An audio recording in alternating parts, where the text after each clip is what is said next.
As the clock struck midnight on August 15, 1947, celebratory shouts of freedom from colonial rule were drowned out by the cries of millions frantically making their way through the corpse-littered landscape of nascent India and Pakistan. After more than 100 years of British East India Company rule and an additional 90 years of the British Raj, the Indian subcontinent had finally achieved independence. What should have been a moment of crowning triumph after years of anti-colonial struggle was indelibly marred by unimaginable violence and bloodshed.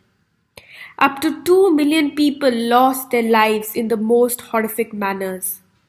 The darkened landscape bore silent witness to trains laden with dead, decipated body, limbs strewn along the sides of roads, and wanton rape and pillaging. There was nothing that could have prepared the approximately 14 million refugees for this nightmare.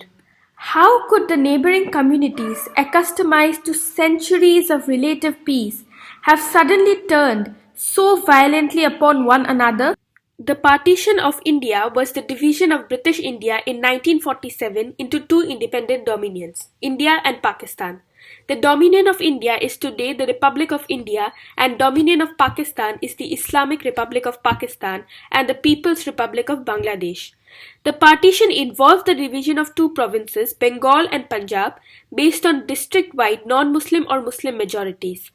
The partition also saw the division of the British Indian Army, the Royal Indian Navy, the Indian Civil Service, the railways and the Central Treasury. The partition was outlined in the Indian Independence Act 1947 and resulted in the dissolution of the British Raj, that is, Crown rule in India. The two self-governing independent dominions of India and Pakistan legally came into existence at midnight on 15th August 1947. In June 1947, the nationalist leaders including Nehru and Abul Kalam Azad on behalf of the Congress, Jinnah representing the Muslim League, B.R. Ambedkar representing the Dalit community and Master Tara Singh representing the Sikhs, agreed to a partition of the country along religious line in stark opposition to Gandhi's views. The predominantly Hindu and Sikh areas were assigned to New India and predominantly Muslim areas to the new nation of Pakistan. The plan included a partition of the Muslim majority provinces of Punjab and Bengal. The communal violence that accompanied the publication of the Radcliffe Line, the line of partition, was even more horrific. Majority of Sikhs and Hindu Punjabi refugees from West Punjab settled in Delhi and East Punjab. Delhi received the largest number of refugees for a single city.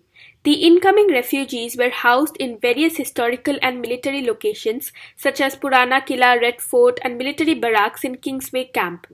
The latter became the site of one of the largest refugee camps in northern India. The campsites were later converted into permanent housing through extensive building projects undertaken by the Government of India. Many housing colonies in Delhi came up around this period, like Lajpat Nagar, Rajendra Nagar, Nizamuddin East, Punjabi Bagh, Rehgarpura, Jangpura and Kingsway Camp. A colony consisting largely of Sikhs and Punjabi Hindus were also founded in central Mumbai's Sion Kolivara region and named Guru Tegh Bahadur Nagar. A new township by the Governor-General of India, Sir Raja Gopalachari, laid the foundation for a township for the Sindhi Hindus and named it Ullas Nagar, City of Joy. A small community of Pashtun Hindus from Lorai, Balochistan were also settled in the city of Jaipur. The 1951 census of Pakistan recorded that the most significant number of Muslim refugees came from the East Punjab and nearby Rajputana states. West Punjab received the largest number of refugees, mainly from East Punjab and its contiguous areas. Sindh received the second largest number of refugees. East Bengal received the third largest number of refugees. Northwest Frontier Province and Balochistan received the lowest number of migrants.